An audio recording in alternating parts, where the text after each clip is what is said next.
Jai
Om Namo Bhagavate Vasudevaya.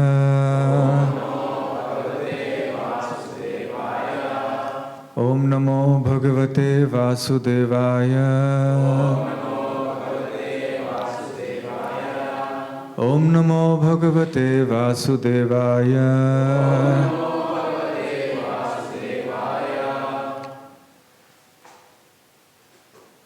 Narayanam Namaskritya Naram Chaiva Narottamam Devim Saraswatim Vyasam Tato Jaya Mudiraye Nashta Prayeshva Bhatreshu Nityam Bhagavata Sevaya Bhagavatyuttama Shloke Bhaktir Bhavati Naishtiki. Reading from the Srimad Bhagavatam, Canto 2, Chapter 9, Answers by citing the Lord's version. Text 17.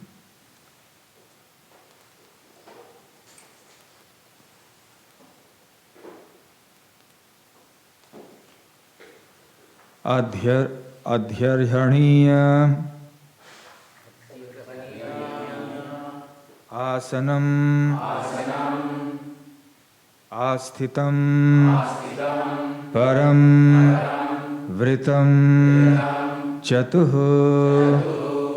Shodasha Pancha Shaktibhihi Yuktam Bhagai Svai Itaratra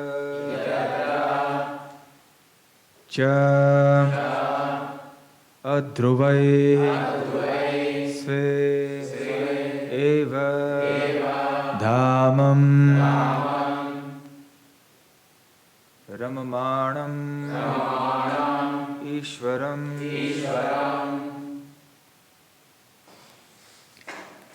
adhyaryaniyasanamassthitam param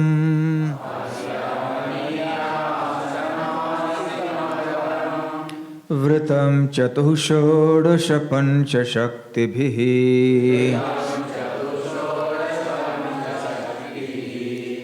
yuktam bhagaisvairitaratra chadhruvaihi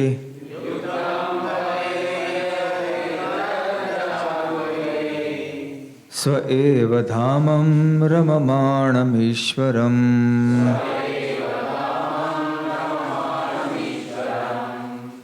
adhyaryaniyasanamassthitam param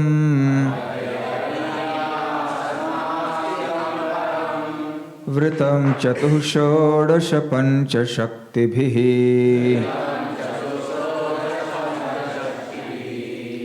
yuktam bhagahisvair itaratra chadhruvaihi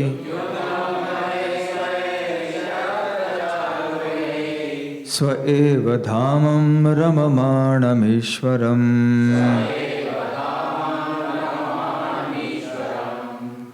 adhyaryaniyasanamassthitam param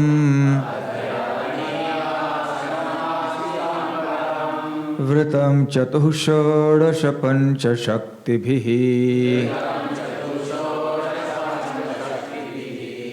yuktam bhagahisvairitaratra chadhruvaihi sva eva dhamam ramamanam ishvaram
chatushordasha pancha shaktibhihi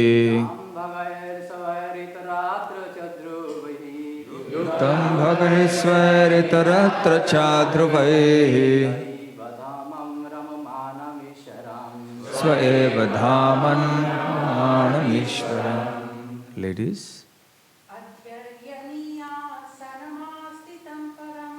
adhyaryaniyasanamassthitam param vritam chatushordasha pancha shaktibhihi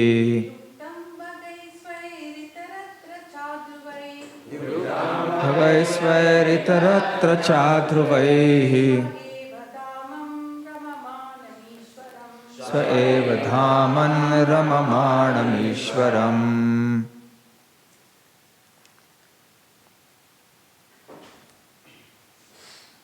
Adhyarhaniya, greatly worshipable. Asanam, throne. Asthitam, seated on it. Param, the supreme. Vritam, surrounded by Chatuh, four, namely Prakriti, Purusha, Mahat, and Ego. Shodasha, the 16, Pancha, the 5, Shaktibhihi, by the energies, Yuktam, empowered with, Bhagaihi, his opulences, Svaihi, personal, Itaratra, other minor prowesses, Cha, also, Atruvaihi, temporary, Sway, own, Eva, certainly, Dhaman, abode, Ramamanam, enjoying, Ishwaram, the Supreme Lord. Translation and purport by His Divine Grace, A.C. Bhaktivedanta Swami Srila Prabhupada. Translation. The Lord was seated on His throne and was surrounded by different energies, like the 4, the 16, the 5, and the 6 natural opulences, along with other insignificant energies of the temporary character. But He was the factual Supreme Lord, enjoying His own abode. Purport. The Lord is naturally endowed with His 6 opulences. Specifically, He is the richest, He is the most powerful, He is the most famous, He is the most beautiful, He is the greatest in knowledge, and He is the greatest renouncer as well. And for His material creative energies, He is served by 4, namely the principles of Prakriti, Purusha, Mahatattva, and Ego. He is also served by the 16, namely the 5 elements, earth, water, air, fire, and sky, the 5 perceptive sense organs, the eye, ear, nose, tongue, and skin, and the 5 working sense organs, the hand, the leg, the stomach, the evacuation outlet, and the genitals, and the mind. The 5 includes the sense objects, namely form, taste, smell, sound, and touch. All these 25 items serve the Lord in the material creation, and all of them are personally present to serve the Lord. The insignificant opulences, numbering 8, the Ashtasiddhis, maintained by yogis for temporary overlordship, are also under His control. But He is naturally full with all such powers without any effort, and therefore He is the Supreme Lord. The living being, by severe penance and performance of bodily exercises, can temporarily attain some wonderful power, but that does not make him the Supreme Lord. The Supreme Lord, by His own potency, is unlimitedly more powerful than any yogi. He is unlimitedly more learned than any jnani. He is unlimitedly richer than any wealthy person. He is unlimitedly more beautiful than any beautiful living being. And He is unlimitedly more charitable than any philanthropist. He is above all. No one is equal to or greater than Him.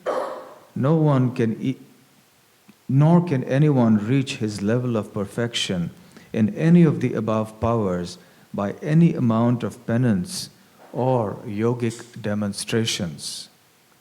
The yogis are dependent on His mercy. Out of His immensely charitable disposition, He can award some temporary powers to the yogis because of the yogis' hankering after them. But to His unalloyed devotees, who do not want anything from the Lord, save and accept his transcendental service, the Lord is so pleased that he gives himself in exchange for unalloyed service. Kindly repeat the translation. The Lord was seated on his throne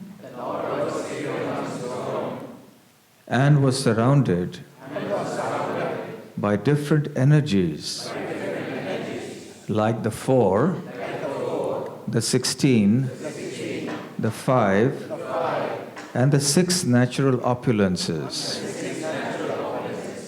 along with other insignificant energies of the temporary character. But he was a factual Supreme Lord, enjoying his own abode. Om Jnanatimmirandhasya Jnananjanashalakaya Chakshurunmilitam Yena Tasmai Shri Gurave Namaha. Shri Chaitanya Manobhishtam Sthapitam Yena Bhutale Swayam Rupakada Mahyam Dadati Svapadantikam. Vandeham Shri Guru Shri Yutapadakamalam Shri Gurun Vaishnavamscha Shri Rupam Sagrajatam Sahagana Raghunathanvitam Tam Sajivam Sadvaitam Savadhutam Parijana Sahitam Krishna Chaitanya Devam Shri Radha Krishna Padang Sahagana Lalita Shri Vishakhanvitamscha Nama Om Vishnu Padaya Krishna Prishtaya Bhutale Srimate Bhaktivedanta Swamin Niti Namine Namaste Saraswate Deve Gauravani Pracharine Nirvishesha Shunyavadi Paschatya Deshatarine Vancha Kalpatarubhyascha Kripa Sindubhya Evacha Patitanam Pavanebhyo Vaishnavebhyo Namo Namaha. Jai Shri Krishna Chaitanya Prabhu Nityananda Shri Advaita Gadadhara Shivasadi Gaura Bhakta Vrinda. Hare Krishna, Krishna Krishna, Hare Hare, Hare Rama, Rama Rama, Hare Hare. Hare Krishna.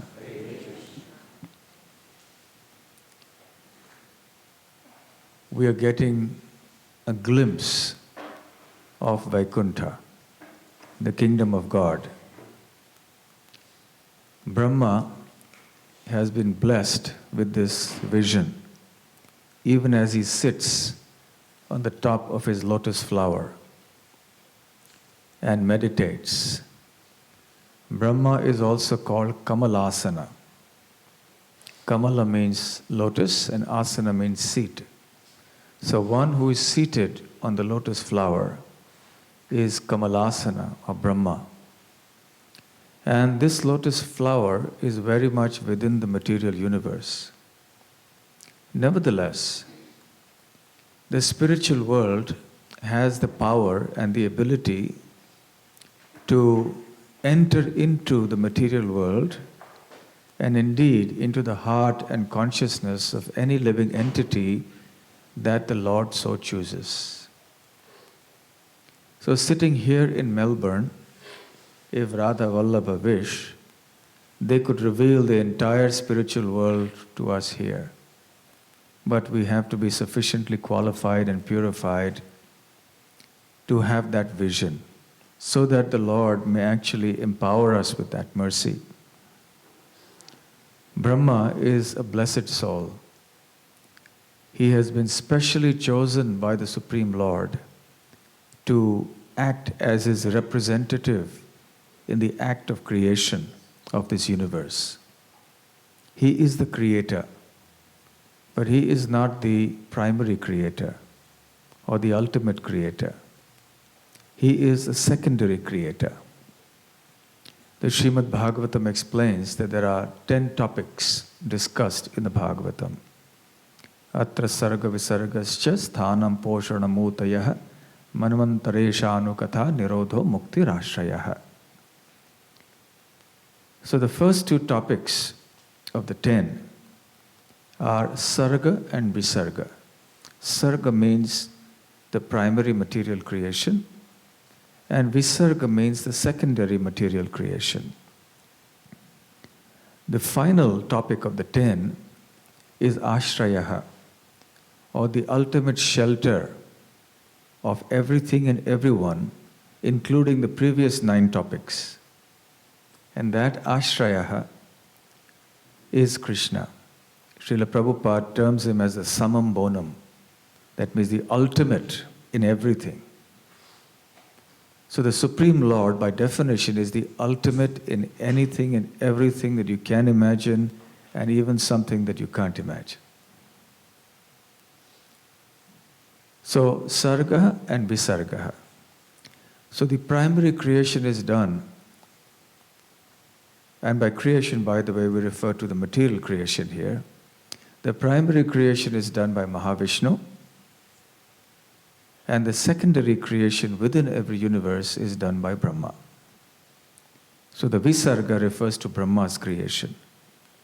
So Brahma is much like a gardener who is given some seeds, who is given some soil, who avails of the facilities of nature like the air, oxygen in the air, the heat and light of the sun, the microbes and bacteria in the soil and the mud that facilitate the growth of the seed into the plant, and so on.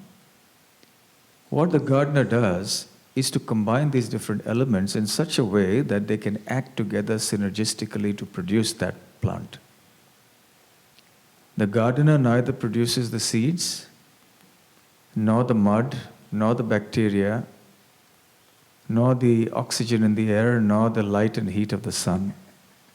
He just avails of these facilities and intelligently combines them in a way that makes the plant grow. And the plant grows also by its own process, which the gardener has not created. So in a similar way, Brahma acts for the secondary creation. So when Brahma is born, he is born without a mother and a father in the way that we are born. He just simply appears on the top of the lotus from Garbhodakashaya Vishnu, from the Lord himself. So he only has a father. No other living being in the world only has a father and no mother. That's not possible. But Brahma has only the father, and he's directly the Supreme Lord.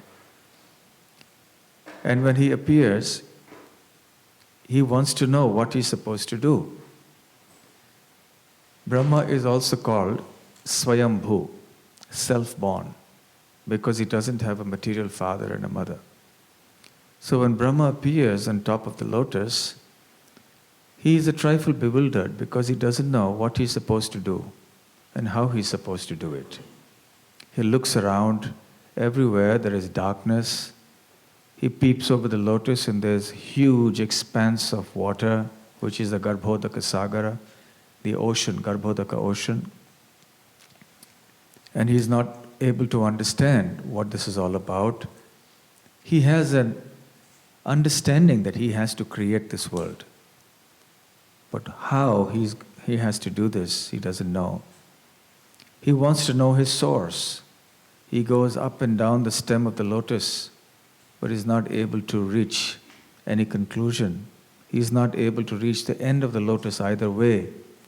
Then he comes back. He hears the words tapa, which means austerity, and thinks it fit to sit in austerity, in penance. And he sits there for a long time. And then the Lord appears before him and actually shakes his hand.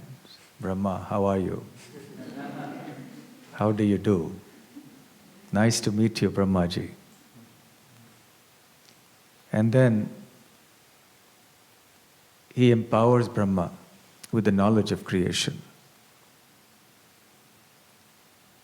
In this section of the Srimad Bhagavatam, we see that Brahma is blessed with not just the knowledge of creation of this world, but he also blesses him with the understanding of the spiritual world. He actually reveals the entire spiritual world to him, the Vaikuntha planets. And Brahma is watching this as if he were actually watching it right in front of his eyes, and indeed it was. because he was watching it in front of him with his spiritual eyes. You see, this form of revelation is a standard practice of the Lord when it comes to making the living entities of this world understand transcendence. Transcendence, by definition, is that which transcends the material world. So the instruments of gaining knowledge that we are accustomed to in this world do not work for understanding subjects that are beyond this world. So for transcendental realization, we need transcendental senses. And those senses are awakened by service. Atah Shri Krishna Namadi na bhaved grahyam indriyahi sevon mukhehi jivvado swayam eva spuratyadaha. So Srila Prabhupada quoted this verse often, which indicates that the holy name, form, activities, the pastimes, the paraphernalia, etc.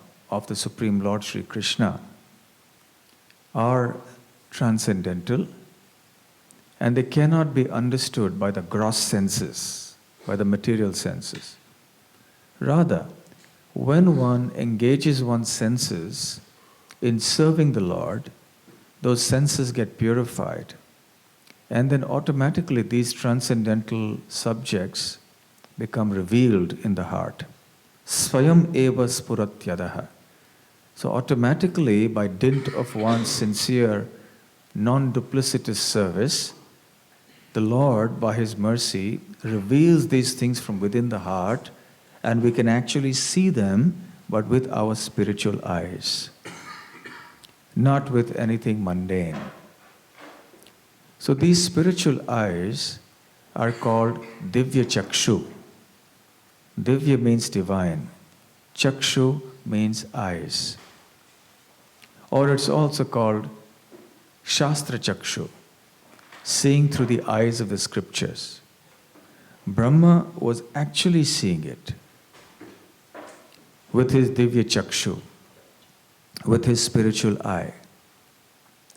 But we may think, well, we are reading this description, we are not actually seeing it, but actually we are. We are also seeing the Vaikuntha planet, but we are seeing it with our ears. And that's something that is very important. Because seeing through the ears is more important than seeing through the eyes, for the simple reason that without seeing through the ears, we will not be eligible or qualified to see through the eyes. It is only because Brahma situated himself in devotional service that he became qualified to actually see the Supreme Lord face to face and to get a vision of the spiritual world. Otherwise, that would not have been possible.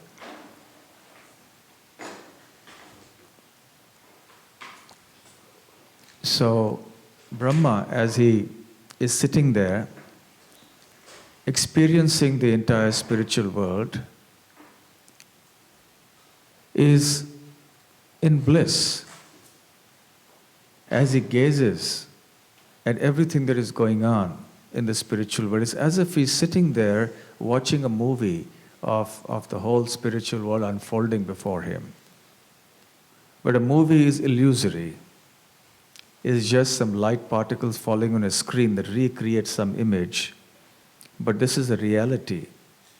He is seeing it online, in real time. He's not seeing something that was pre-recorded and then is posted up on the internet. It's real time, happening there, live. Whatever is actually happening in Vaikuntha, Brahma is actually seeing that. So this process of revelation is very, very important. We see that frequently happening in the Vedic scriptures because that is the process. And that's the process that's going to happen to us too if we simply continue faithfully in this path. Let me give you a few examples of how this process of how this has happened in the past. Valmiki Muni, for example, he was blessed by Brahma When he was instructed by Narad Muni to write the pastimes of Lord Ramachandra, then Brahma came there. And Brahma said, I bless you to write the Ramayana, the narrations about Lord Ramachandra. And I offer you the blessing that you will be able to write, you will be able to see everything that has happened in Lord Ram's pastimes so far, what is happening now, and what will happen in the future. This incident happened when Lord Ram had just returned after killing Ravana in Lanka. He had rescued Sita Devi and brought her back to Ayodhya. And soon after that, there is this episode that happens. So Valmiki Muni compiled or composed the Ramayana after Ram had returned, and he still had another 11,000 years of his rule ahead of him, the famous Ram Rajya, the rule of Ram. So we see in the Ramayana that up to that point, the description is in the past tense, and then from that point on it's in the future tense, indicating that that was the time when Valmiki was instructed by Brahma to write the Ramayana. And then he says, I will reveal, everything will be revealed to you. And everything that you write will be a fact. Nothing will be false. Everything you write in your book will be true. This is my blessing to you. And moreover, till such time as there will be mountains and the seas and there will be rivers on this earth, till that time, the Ramayana composed by you will remain extant. In other words, it will prevail. People will hear and read and remember your narrations. And then as Valmiki Muni sat in meditation by the grace of Brahma, who is our Acharya, everything was revealed from within. It was as if some switch had been switched on, and then everything was just in front of his eyes, his divine eyes, happening there right in front of his eyes. No question of any mistake, no question of illusions in thinking, did I see it right? The four imperfections of the four disqualifications of the conditioned soul didn't apply. Imperfect senses and so on. Tendency to make mistakes, cheating tendency, tendency to be illusioned. These four limitations didn't apply because this was something that was divinely empowered. So he was actually seeing it in front of his very eyes. Similarly, we see Vyasadeva was also similarly empowered as he sat in his ashram in Shamya Prasha. And then by the power of his meditation, the Lord appeared. He could have darshan of the Lord along with Maya Devi. And then he was able to compile the Srimad Bhagavatam. Even Sanjaya, the minister of Dhritarashtra, was empowered by his spiritual master Vyasadeva to actually see the goings on the battlefield of Kurukshetra from a distance. Seated in Hastinapur, Sanjay was able to see what was going on because it was divinely revealed to him from within by the grace of the great Shakti Avesh avatar of the Lord, Vyasadeva, the compiler of the Vedas. So therefore, revelation is indeed the process. We cannot, as they say, take the kingdom of God by storm, commando style. Yes, when there's a hijack or something, there's a plane that's hijacked by terrorists, and then you have commandos who barge in, breaking open the doors with their boots, and then guns all ablaze, and entering and rescuing the victims, and then killing the terrorists and so on. We can't do that with Maya. We can't enter the kingdom of God in that way by the power of our intelligence or the power of our austerities or the power, some material power. No. It is only by divine grace. It is only by mercy, of the Supreme Lord. That this will be revealed. We cannot understand anything about transcendence unless the Supreme Transcendence kindly reveals that to us. When He feels compassion upon us by seeing our sincerity and non-duplicity in our eagerness to see Him and serve Him and love Him, then He will reveal it like He has done to Brahma. Krishna also revealed a similar thing to the Brajavasis in the place called Akrur Ghat. How many of you have been to Vrindavan? Few. I presume then all of you have gone to Akrur Ghat. Anyone has been to Akrur Ghat? Few. The Akrur Ghat is the border between Vrindavan and Mathura. And it is the place where Akrura got down from his chariot to take a bath and refresh himself as he was taking Krishna and Balaram away from Vrindavan to Mathura. Many pastimes happened at that place. One of the pastimes was that Akrura saw Krishna and Balaram in the water as Vishnu and Anantashesh. But also previously, some years before this incident, Krishna had revealed the entire spiritual world, all the Vaikuntha planets, including the Goloka Vrindavan planets, to the Brajavasis. Now the question may be asked that Goloka Vrindavan in the spiritual world manifests on earth as the Vrindavan that we know here. And it's also a fundamental point that this Vrindavan is identical to that Vrindavan. There's no difference between the two. In fact, it's an offense against the Dham to think that this Vrindavan is material. This is exactly spiritual in the same way as that Vrindavan is spiritual. But it's covered by Yoga Maya, so that those who are not qualified cannot see it or understand it for what it is. So, when Nanda Maharaj, the father of Krishna, was arrested by the servants of Varuna, when Nanda Maharaj went to take bath too early in the morning in the Yamuna, and he was taken to Varuna Loka, Krishna of course understood, and he rescued Nanda Maharaj and brought him back. And Nanda Maharaj explained to the awestruck Brajavasis the opulences of Varuna Loka, and also about how Varuna, that mighty demigod, actually worshipped his son, little boy Krishna, the lovable object of everyone in Vrindavan. And the Brajavasis were really wonderstruck. Oh my God, Varuna is so opulent. You saw this there, just like a small villager, let's say living in some small village in India, goes to a big city and sees these multi-storied skyscrapers and his cars zooming across and something very high-tech, and he gets really bewildered. So the Brajavasis were simple village folk living in the countryside, tending cows.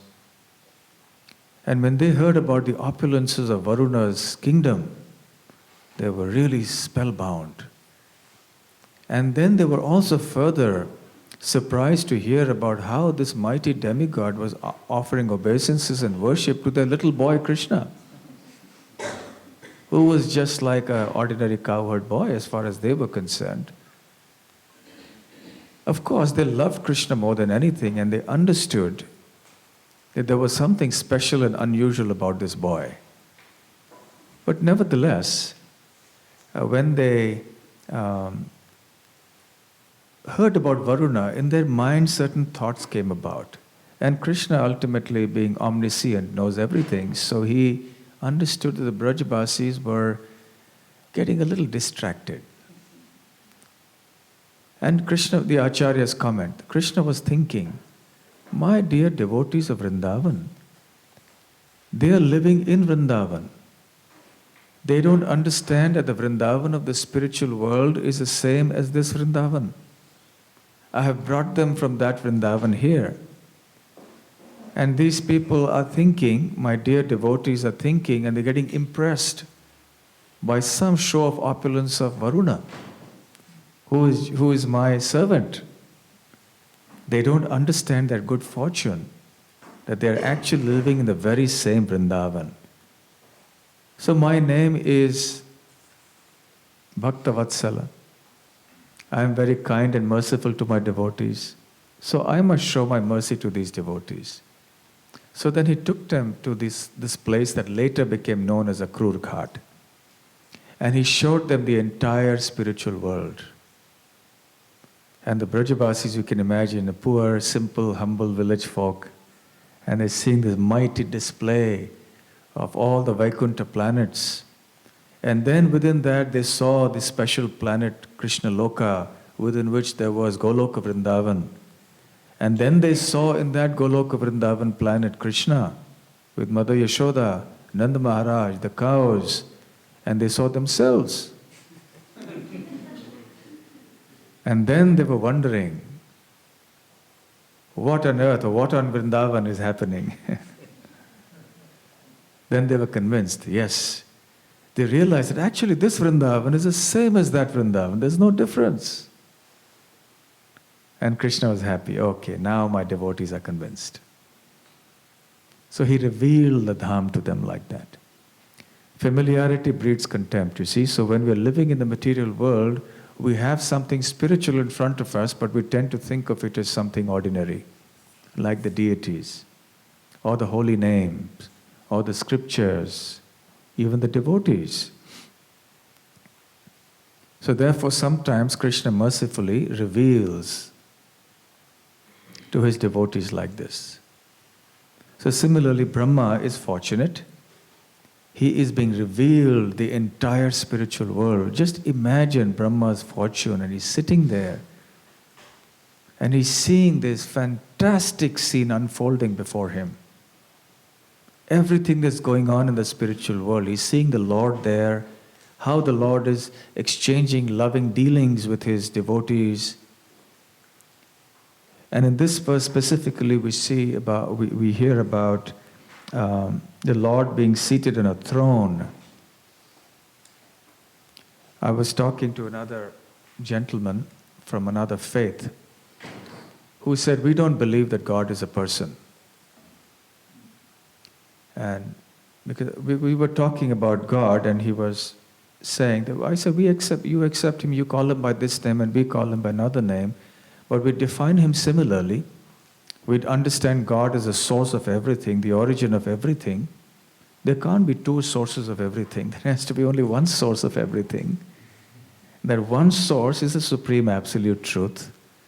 You may call him in a certain language by one name, and we may call him in a certain language by another name. But there is that one absolute truth. There isn't two. So your God is not different from my God. He's not your God and my God. He's God per se. Full stop. God, period. So then that God, but then I said, we understand that God has his abode, he has his pastimes, he has his, paraphernalia. No, we don't accept that God has a form, that God is a person. We don't accept that because that is blasphemy. So I said, why is that blasphemy? Then I mentioned that in your scripture, it is mentioned that God sits upon a throne, that there is something on his left side, something on his right side. And there are numerous references like this. Just like here, we hear about the Lord seated on a throne. So I was mentioning to him, in your scripture too, it is mentioned that God is seated on a throne. So who sits on a throne? Only a person sits on a throne. Who has a left side and a right side? Only a person has his left hand and his right hand. And he has toes and he has bodily parts. He has eyes, he has ears, he has feet. So the Lord is a person. And only those who are truly fortunate, truly blessed, can understand this one very sublime principle of the Lord's personality. So Brahma is witnessing the Lord on a throne, and he's surrounded by his different energies. The Lord is a supreme energetic, and he has so many energies. Parasya Shaktir Vividhaiva Shruyate Svabhaviki Jnana Bala Kriyacha. So the Upanishads explain that the Supreme Absolute Truth has innumerable energies. And these energies are forever at his disposal, ever willing to serve him in any way possible, at his beck and call. Svabhaviki Jnana Bala Kriyacha. So naturally, spontaneously, Krishna has these energies who will come, who are at his disposal and who can serve him. For example, if we have to do something, then we have to work hard for it. We have to make a plan. We have to think about it. We have to discuss it. We have to work on it. We have to gather all the ingredients necessary for executing the plan. We have to put in a lot of intelligence and physical effort, maybe money as well. And then after a certain amount of time and endeavor and expenditure, then something manifests. But for Krishna, it's not like that. He just desires and it happens. So he wants the creation to happen, it just sets in place because he desires it. Svabhaviki Jnana Bala Kriyacha. Automatically, spontaneously, because these energies are at his disposal always, they will work. They understand his mind. They understand Krishna's desire. These are good servants. A servant who understands the master's mind, even without the master having to say clearly, this is what I want, that is a good servant. So these are perfect servants of the Lord in the spiritual world. They're just waiting for the indication, this is what the Lord desires, and they execute that. So the moment the Lord thinks, I want this to happen, the relevant energies come into play, and they said, yes, my Lord, immediately, and it's done. So to have a Lord without energies is a contradiction in terms. It's meaningless. What is the meaning of the sun without sunshine? What is the meaning of a kingdom, of a king without a kingdom? So similarly, what is the meaning of God or the Supreme Lord without energies? So the Lord has innumerable energies. And through these energies, he can do whatever he likes. So some of these energies are mentioned here. The 4 principles of Prakriti, Purusha, Mahatattva and Ego, which ultimately are used by him in the process of the primary creation, the Sarga. Then there is the 16, which means the 5 elements, earth, water, fire, air, ether. Then we have the 5 working senses, which are the hands, the legs, the voice, the anus, and the genitals. We have the 5 sense objects also, which is sight, or that is form, sound, smell, touch, and taste. And we also have the mind. We also have the knowledge acquiring senses, the eyes, the ears, the nose, the tongue, the skin. Now, in a very subtle form, these things are all present with the Lord as his energies. Even in Vaikuntha, and they manifest here in the material world in certain grosser forms, and they become grosser and grosser as the creation proceeds. And then there are the 6 natural opulences. Aishwaryasya samagrasya viryasya yashasya sriya jnanam vairagyayoschaiva sannam bhaga itingana. So these 6 opulences of wealth, of power, of fame, of beauty, knowledge, and renunciation are to be found, as Srila Prabhupada explains in the purport, in perfection and unlimited quantity in the Supreme Lord. We may have certain living entities, even in the higher planets like Brahma, who may have some of these qualities in astonishing magnitude compared to what we can have here on earth. But still, in comparison to Krishna, they are insignificant. Brahma is so mighty in all respects compared to living beings on earth like us, that we are like little insects compared to Brahma. And Brahma considers himself to be like a firefly in front of the sun, who is Krishna.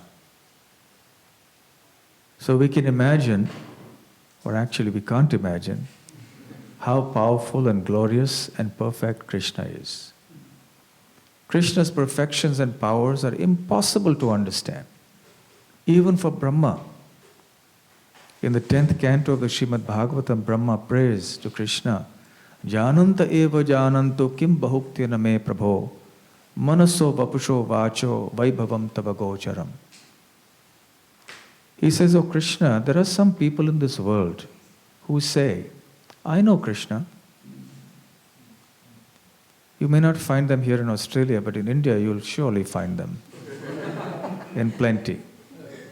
You try to preach to people, yeah, I know Krishna. From childhood I know Krishna. I know everything about Krishna. So Brahmaji says, well, there are people like this. Let them say that.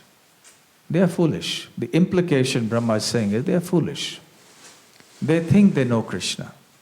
They know everything about Krishna. Jananta eva janantu. Let them say that. Let them say. Kim bahuktyana me prabho. But what can I say? I don't know really what to say about your glories.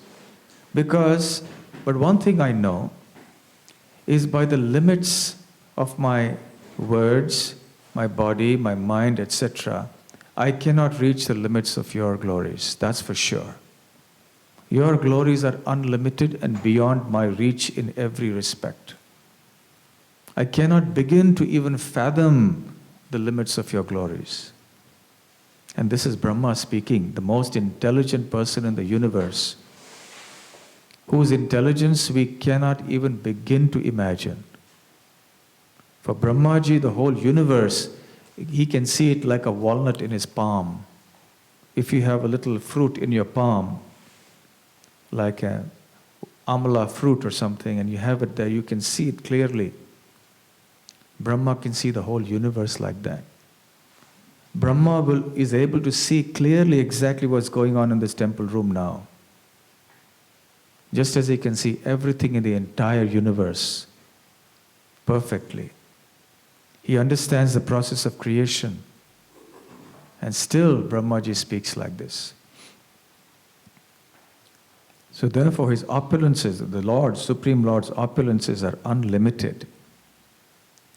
And therefore he is there in the spiritual world enjoying these opulences.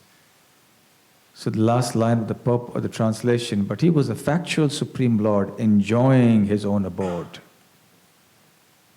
Sve eva dhaman ramamanam ishwaram. Ramamanam means enjoying. The Supreme Absolute Truth by definition is always enjoying. In this material world we sometimes try to enjoy, but we are mostly miserable. But the Supreme Lord is always enjoying. That's his constitutional position.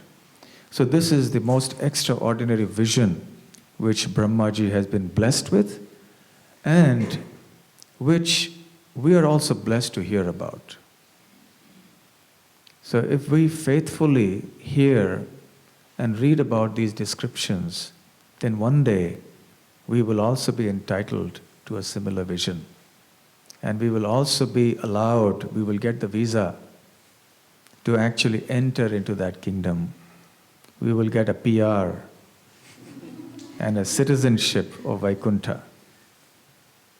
Hare Krishna. Thank you very much. Any questions? Comment? Yes, Aniruddha Prabhu. Hare. Maharaj, we hear the pastimes of Akrura being revealed, the spiritual domain, and seeing Krishna Balaram as another section, Vishnu, or the residents of Vrindavan seeing actually Krishna Loka. In this case, why is Brahma, why is Brahma only being revealed the Vaikuntha planets and not the Krishna Loka and Goloka?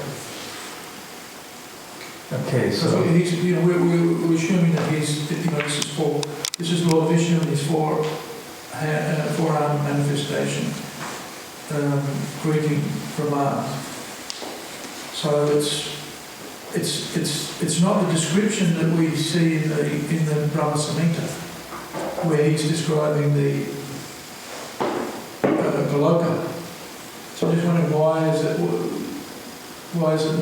is he seeing this vision at this particular point in time rather than... Right. So the question is, because I think it's on internet or something, yes? So we must repeat the questions.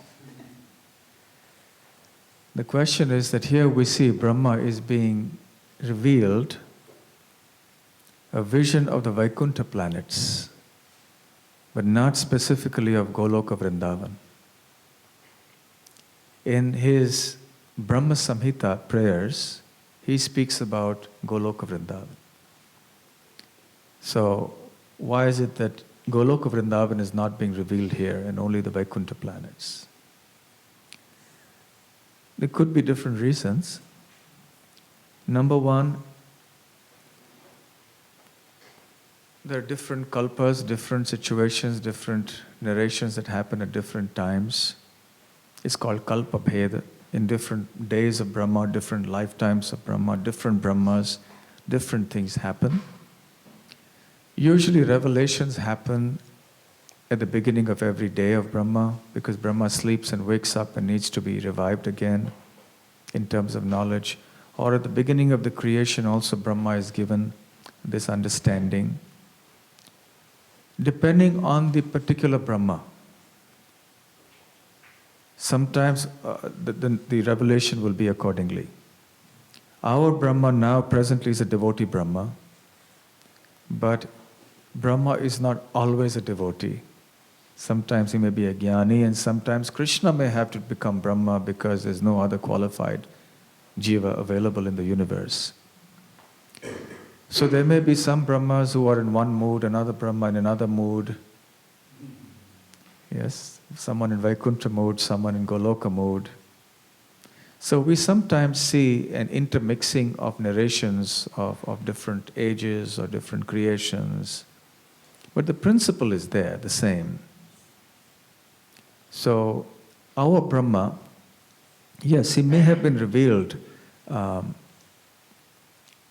Vaikuntha planets now, but later on, we know from the Brahma Vimohan Leela in the pastime that Brahma could not recognize Krishna as the Supreme Lord in Vrindavan, or he had some inkling, he did have some idea, but he wanted to understand Krishna's glories. He wanted to see for himself and verify it. So then the entire Brahma Vimohan Leela took place when he stole the cowherd boys and the calves and hid them in a cave. And then Krishna manifested exact replicas of each one of them for a whole year on the earth, which was like a moment for Brahma. And when Brahma came back and he saw this, he was bewildered. And then each of those boys and calves manifested four-armed forms to demonstrate their divinity, their identity with the Supreme Lord. So that's when Brahma actually understood, this is Krishna. Actually, this Vrindavan is beyond Vaikuntha even. So exactly when Brahma Samhita was written or compiled, it's not so clear. We don't exactly know.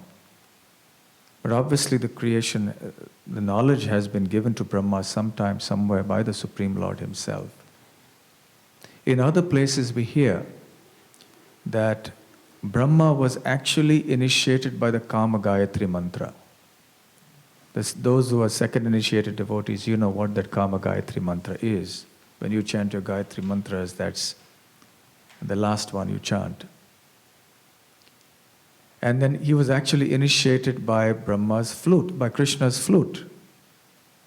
Krishna's flute entered into his ears and initiated him. So there are other descriptions where Brahma is very much into the Goloka Vrindavan mood. And there are some descriptions when Brahma is in the Vaikuntha mode. So there are both kinds of narrations. But it appears that here, at the beginning of creation, Brahma is being given only the Vaikuntha understanding. The Goloka Vrindavan vision can be given only to those who understand the mood of the residents of Vrindavan, not to others. That's a very special mood. Even the residents of Vaikuntha may not be able to appreciate that. They may get a little shocked. Like when Gopakumar went to Vaikuntha and started behaving intimately with Govinda. Hey Govinda! In Vaikuntha you don't go and backslap the Lord and say, so Govinda, how are you doing? But in Vrindavan they do that and much more than that. They climb on his shoulders, they pull his ears, they steal his lunch, they tease him, they criticize him. They do that in Goloka Vrindavan, but in Vaikuntha the mood is a little different. So in this case we see this kind of revelation for Brahma, but at other times Brahma is going to get revealed the Goloka Vrindavan vision. So we presume it's the same Brahma. Right? Any other question? Yes. Thank you, Maharaj. Maharaj, the conclusion of this purport, Prabhupada mentions that the yogis, they are given yogic siddhis by the Lord. My question is regarding the scientists. We understand the yogis, they perform austerities, control of the senses, control of mind, detachment, renunciation.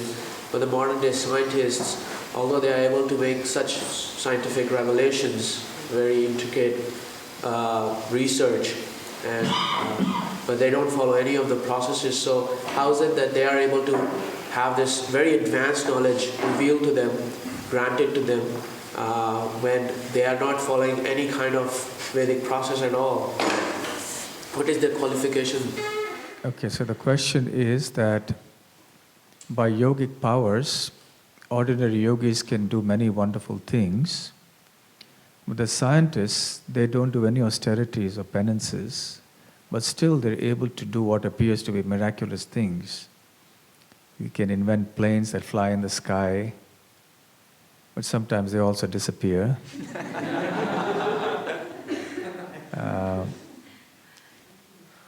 And they can do many things like that.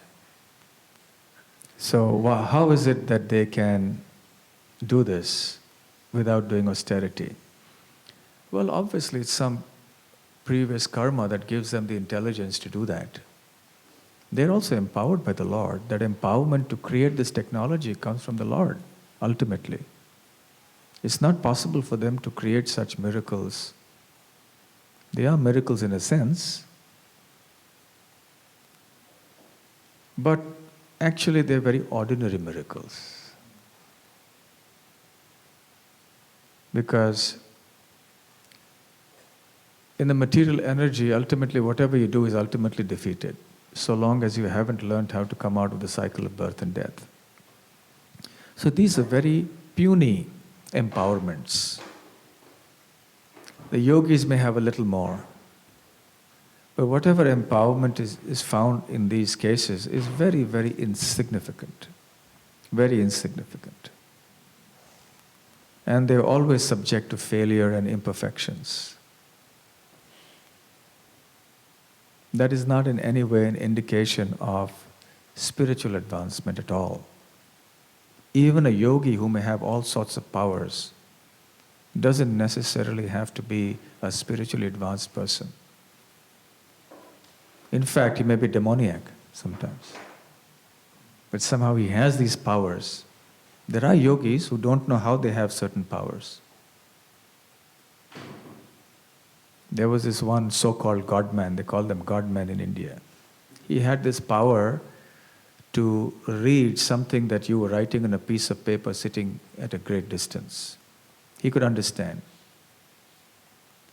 So there was a book written by this Indian diplomat in which he said he was the one who was forced to take this man to meet Margaret Thatcher before she became the Prime Minister of UK. And Margaret Thatcher was known to be a no-nonsense lady, so she was a little irritated why this God-man has come to meet her. But because it came through diplomatic pressure, so she just accepted. And then I said, "What do you want from me?" She asked him straight away. So he wasn't flustered. He just said, "Write down some words on a sheet of paper. Don't show them to me." So she wrote them down. And he told her what the words were. She was shocked. She was speechless. She just sat there looking at him. Then she cleared her throat and said, something like that. And she wasn't able to. Then she asked him, "Will I become the Prime Minister?" She said, "Yes." And he exactly told her when she would become the Prime Minister and for how many years she would be the Prime Minister.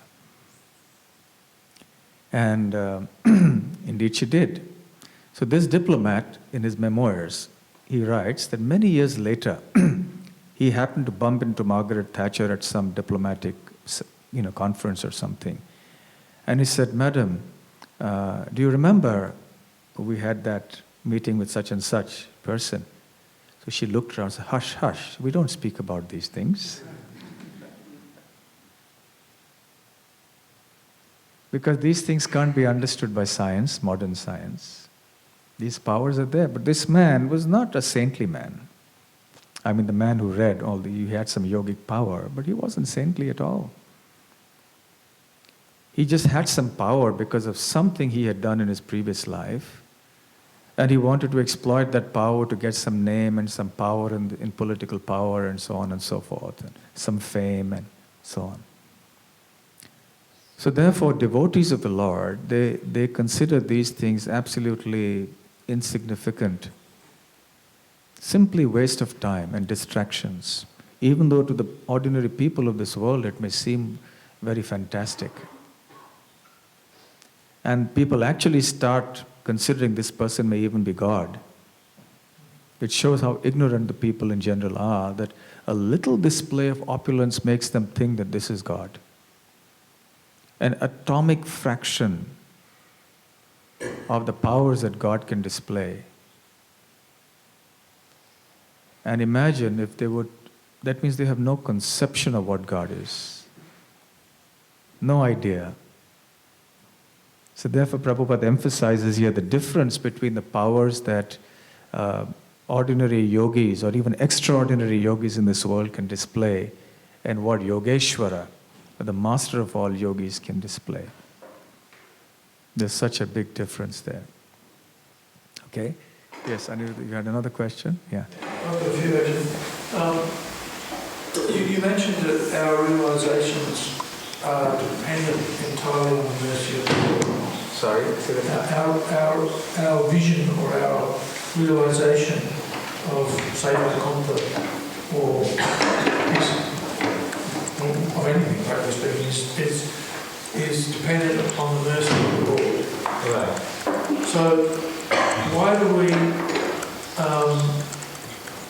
do so many things to try to Realize God. Realize God.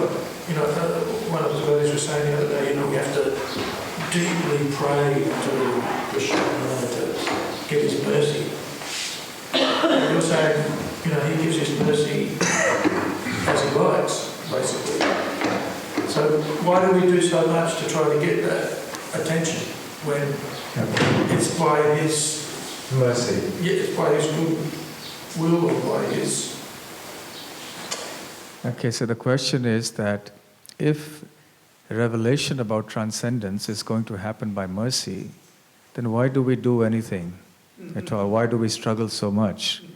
so much of sadhana and so much of austerities. Why to do all this? Let me give a little example. Let's say there's a student, appears for a certain exam, and the pass mark for that exam is, let's say, 50%. And the student gets, he's done well in everything else, in other subjects, but in this one subject he gets 46 marks. And if he doesn't get that 4, then he stays back the year, he repeats the year or whatever. So the teacher says, all right, let me give him 4 marks, or 6 marks even, maybe 7, 8, 10 marks even. All right, let me just pass off this candidate, That's called grace marks. It's actually called that, grace marks, because it's just mercy. The candidate doesn't deserve it, because the candidate deserves 40 or 42 or 44, whatever it is he or she has. But out of grace, grace means mercy. Out of mercy, the teacher says, okay, let me pass this student. But if the student has 2 out of 100, or if the student has left the paper blank,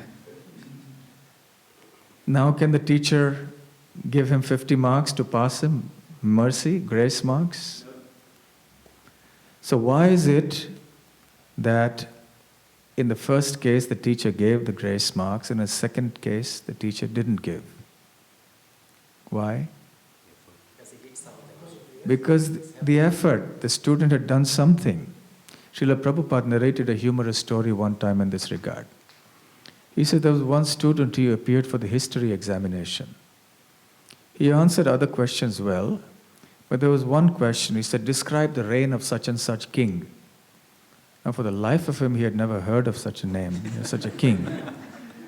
He had no idea who this king was, But he had time on his hands and he had a lot of papers, blank papers. So he said, let me give it my best shot. So he filled up pages and pages and pages, and every word was nonsense. Not just the whole description. It's very hard to say nonsense all the time. When I was a little child, we used to have a game. And in the game, we would have to speak nonsense. And the other person would have to respond and speak some other sentence that was nonsense. And we couldn't do it for long, because sooner or later we spoke some sense, you see. So, and Prabhupada, that tape is very nice to hear it. He said, every word he imitates, and there was huge uproarious laughter in the devotees that were hearing the class, because he mimicked it, you see. Sometimes Prabhupada used to mimic. So he mimicked him, he mimicked some of the words. And they didn't make any sense. So he said, this boy just filled up page after page with these words. None of the words made any sense. And the teacher was aghast. He said, what on earth has this student done? And he was angry initially. Maybe he wanted to fail him or something. But then he realized, this student has put in so much effort to write so many pages about this king.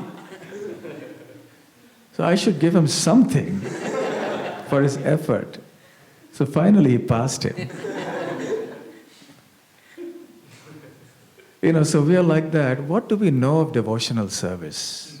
We do a little something, we move a few incense sticks around, and we slide the beads around a little bit, and we murmur a few words, and we jump around a little bit and move here and there, and we think we're doing devotional service, which is all right, but that is just a very, it's just a glimpse. It's a shadow of real devotional service. Real devotional service begins at the stage of complete purity. When one actually attains Krishna prema, or at least bhava, that's when real devotional service begins. We're just preparing for that. So therefore, Krishna wants to see, but we can't get that without mercy. But to get that mercy, we have to at least show Krishna, look, I can do something. I'm trying something, Krishna. Moving around something at least. I'm moving the stick around, I'm moving my beads around, trying to do something to please you because I can't do any better without your mercy. So then Krishna says, all right, okay, I'll give you something. There was this one Babaji who used to be in Barsana, outside Vrindavan. And he used to go into the forest sometimes to sit and do his chanting and everything. One time there was a word that there was a wild tiger on the prowl. And he sometimes attacked some people in the village, in different villages. So as he was going into the village, some other villagers warned him. He said, Baba, you don't go there now. Look, there's some danger. There's a tiger on the prowl and seems he's attacked a few humans here and there. He said, no, I'm safe. He showed his stick. He had a little stick with him. So the villagers mocked at him. Little stick, what are you going to do with this stick, when the tiger comes, Are you going to fight with the tiger with this stick, little stick that you have? He says, look, when a tiger comes, even if I was carrying any big weapon, what good would it do with a tiger? Ultimately, Radharani is going to protect me. But I have to at least show Radharani I'm doing something. I have to carry some stick or, something I have to carry to show her, so that she says, all right, you're doing your best, so now I'll come in. So it's like that, we are dependent on Krishna's mercy, but we tell Krishna, please, what else can we do? So some effort we have to put in to show Krishna to get that mercy. That's why it's called causeless mercy. Causeless mercy indicating that it is disproportionate. It is far in excess of what we deserve. But there must be something we deserve, in the sense that there must be some effort. It can't just be nothing. We just can't do nothing and then expect the mercy to come. Another example Prabhupada gave was that sometimes a very famous personality like a president or a prime minister may be awarded an honorary PhD degree by universities. Now, a normal student can't think that, I can also get an honorary PhD. It's not possible. He has to work for it for 5 years and then get that PhD. And plus, that student must have had another postgraduate degree or something before. So similarly, some rare souls may get mercy just like that and become pure devotees. But for us ordinary folk, we have to rely on our usual 16-round chanting, minimum, doing devotional service of different sorts, and so on. In the whole pastime of Mother Yashoda binding Krishna to the grinding mortar, the Damodar Leela, we know that the rope was falling short by 2 fingers each time. And ultimately Krishna consented to be tied, and she was able to tie the rope. So the Acharyas explain that the 2 fingers by which the rope fell short represent 2 things. One is the mercy of the Lord, and the second is the efforts of the devotees. Only when these 2 are there can Krishna be tied. In other words, can Krishna be captured by devotion. Because Krishna is captured only by love, by nothing else. And that needs mercy. But for that mercy to happen, we have to have our effort. So we can't expect that without effort we'll get the mercy. And neither should we expect that I'll just put in effort and on the strength of that effort alone I'll be able to conquer Krishna. No. So both these things are necessary. One's own effort and also Krishna's mercy. So that was a little long answer, I hope. Okay, yes. Just one more question. The 16 energies are manifest in the material world, one could assume. And, the manifestation of the material creation is insignificant to what we see in the Vaikuntha realm. So why are the 16 elements seen as associates of the Lord in Vaikuntha, and in a very prominent position with all the other opulences and so forth, when they're really part of the material world? Or is it that they actually also have a role to play in the manifestation of the spiritual world as well, to make them, to justify their being on the right hand of the Lord, so to speak? Okay, the question is that these 16 elements and then the 5 elements, they are found in the creation of the material world. So how is it that they are present in the spiritual world, right? In such a prominent position. Now, of course, we know that the material world is a reflection of the spiritual world. And a reflection means that it has everything that's there in the original. Otherwise, it can't be in the reflection. So, we have these principles of creation, these principles of these elements. So they must exist in the spiritual world too, but they exist in their original, pure spiritual form. So all these elements that exist, they are there in the spiritual world, but they're totally spiritual. The senses are all spiritual. There are 3 levels at which these elements exist. In the material realm, there's 2, gross and subtle. And the third is spiritual. Like, for example, our senses. We have the gross eye, the physical eye. Then we have the subtle eye, EYE, which goes with the subtle body. And that's the sense of sight. The dead body has a physical eye, but because the subtle body is no longer there, so the sense of sight is not there anymore. But without the physical eye, the subtle body can't see either. So the subtle body has its own eye, but that's material still. But the soul has its own eye, which is a spiritual eye. So there's these 3 levels.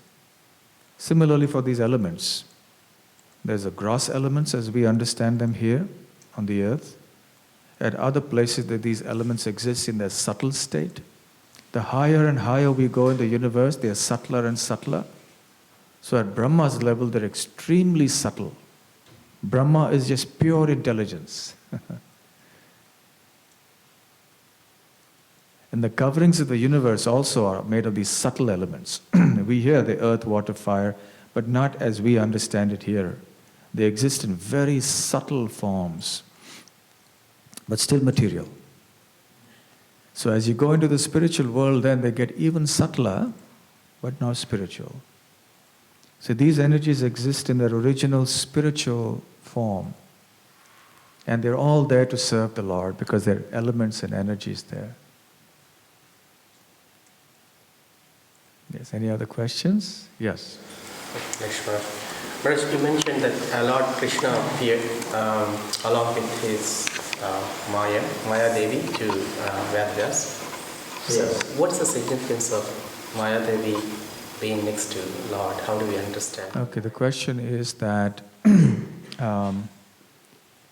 Krishna appeared along with Maya Devi when he gave Vyasadeva a vision of himself. So what is the significance of Maya Devi appearing alongside Krishna?